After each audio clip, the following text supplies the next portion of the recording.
Alright, ladies and gents, another taste test again. This time, I will be riding a cruiser bike again. But it's not a bad thing. All bikes matter, remember that. I'll be riding this Vulcan S, Kawasaki Vulcan S, with a traditional Kawasaki rainbow highlight, green, white and black. That's so Kawasaki. Could get any more Kawasaki than that. Well, other than if you got a Ninja series bike. Well, the last time I ridden a Japanese cruiser was the Bolt, and I kinda didn't like it. It feels so out of place. Everything's out of place, I don't think. But we'll see how this big bike feels like. Lingers after 5.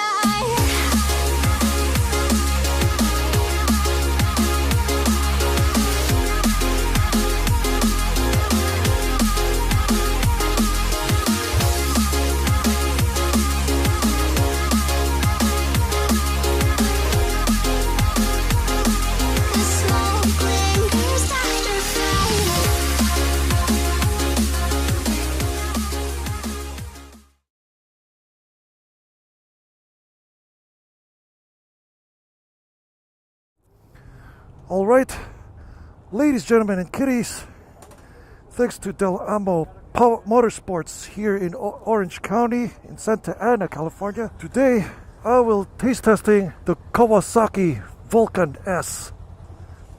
I think it's a 650cc. Alright, let's start it up. Oh, nice dance. Very quiet.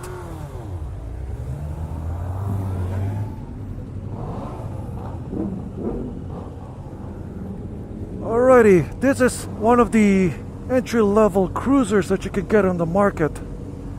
It's basically can go against the Rebel 500 and similar bikes like that. Alrighty.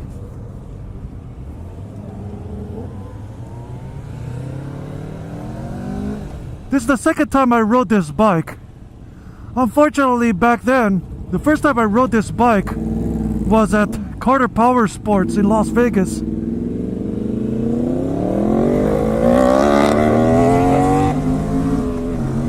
So smooth.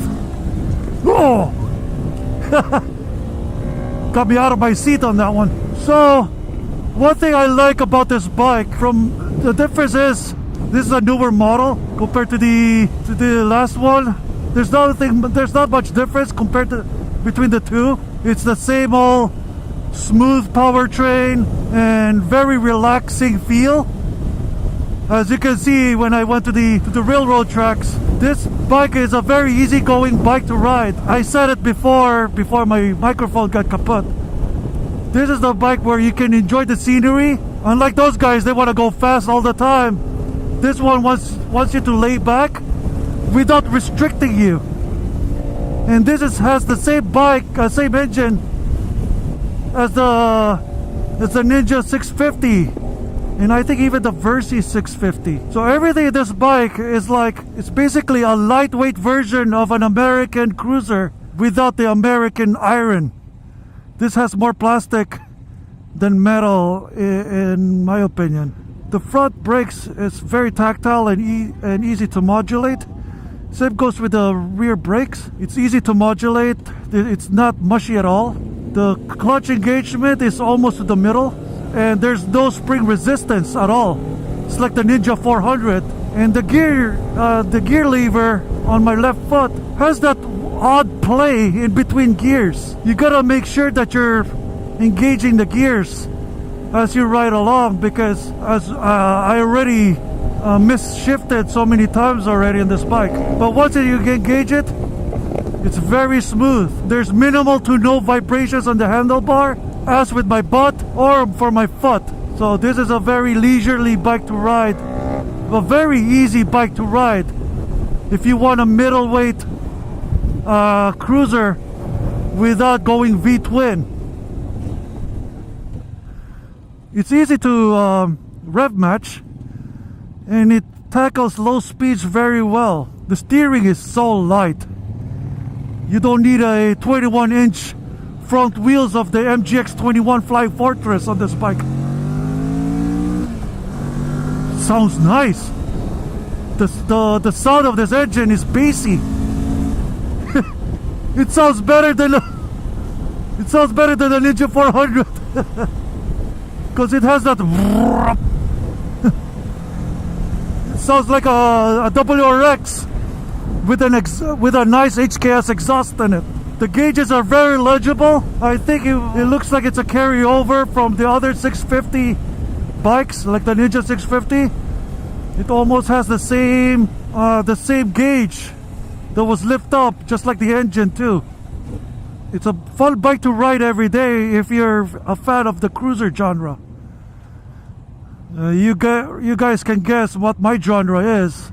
I'm more into adventure touring. But if I'd like to have a cruiser without any downsides, I'll just get this, a lightweight cruiser. See, it has that 650 engine right there. It tries to make it look like a cruiser that has a little metal fairings in there. The the spring resistance is almost non-existent. It's pretty easy. The side mirror, everything in this bike is chunky. You can tell by the side mirrors. It's very chunky and everything. It's very slick actually. It looks good. It has some hints of Kawasaki green along with the white. Alrighty.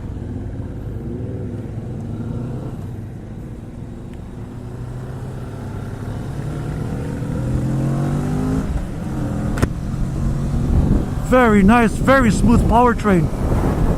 Of course, this is a cruiser, so you won't be able to expect to dart each side right away, but it feels a lot lighter than the usual V-twins that cruiser fans might be accustomed to.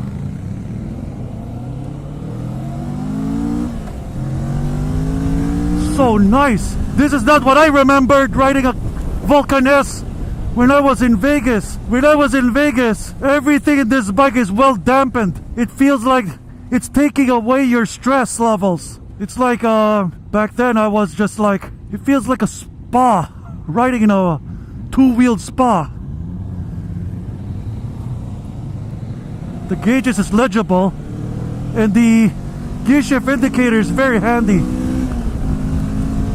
Rev matching is so easy. It's like I'm riding a sport bike with my feet in front of me, with my legs in front of me. Very nice Kawasaki.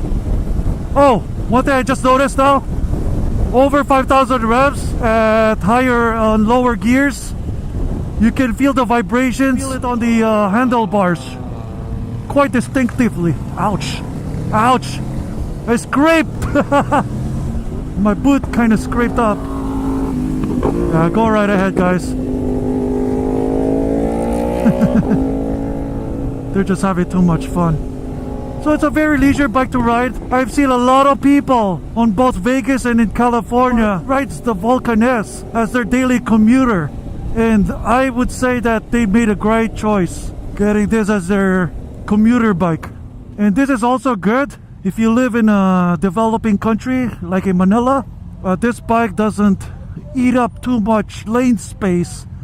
If you try to filter it, it doesn't overwhelm you, especially if you're in Makati or in EDSA or something like that, or some very busy metropolitan city in Asia. Very torquey bike though. It doesn't scream, it doesn't yell, it just pulls. It's easy to ride even with one hand too. Everything seems to work, despite some minor vibrations on my foot and on the handlebar. It's easy to live. This bike is very easy to live with. See how it's torque going. I don't feel anything bad in my body with this bike. The comfort level on this bike is very, very good. If ever I get an ergonomics check on this bike is flat-footed. I'm 6'3", 200 to 220 pounds. with a 32-inch inseam with a size 13 boot.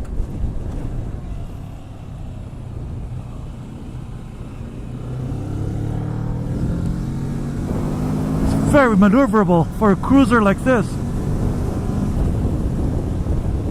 It's so easy to ride. It's such a pleasure. It gives you the true meaning of motorcycling. Just enjoy the bike.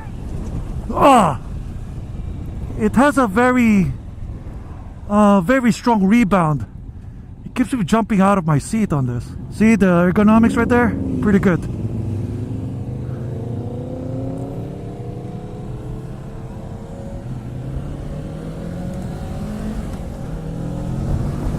Such a pleasure to ride this bike. You can treat this bike like a sport bike, like a Ninja 650, or it's a two-tier bike. You can treat it like those guys over there, or just ease up and relax. The rear suspension isolates the bumps very, very well. Yeah, it has that on and off thing on its throttle, so you have to modulate it with your clutch so you don't get jumpy all the time. See, low speed maneuverability is pretty good.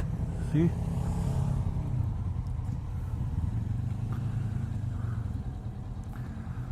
Here you go. We're back at Del Amo. Alright, put it to neutral. There you go. Neutral. Off and off. And the kickstand is pretty hard to find. You have to look it up around there, and there you go. It's trying to hide from me. Here you go. The Vulcan S.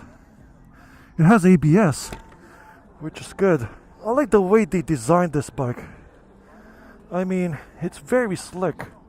It looks like a V-Rod at some degree. See, they added these touches to make it fit the cruiser thing here. It's unlike most cruisers, it's not a belt drive or a shaft drive, it's a chain drive. Same goes just like the Ninja 650. But the overall presence is not too intimidating, nor look so whippy. It has the right amount of color combination. You can add some side bags or extra seat or extra bag over there. Somehow it doesn't look out of place. It looks so Japanese, but it doesn't look out of place at all. I like the way Kawasaki did to this bike. There's some minor vibration issues I have with this bike. Other than that, well, of course, it has a very low foot pegs, but that's a cruiser, so that's forgivable. Alright, thanks to Del Amo Motorsports. Click subscribe and a bell next to it, and 2 thumbs up on the Vulcan S, and I'll see you guys later. Peace out.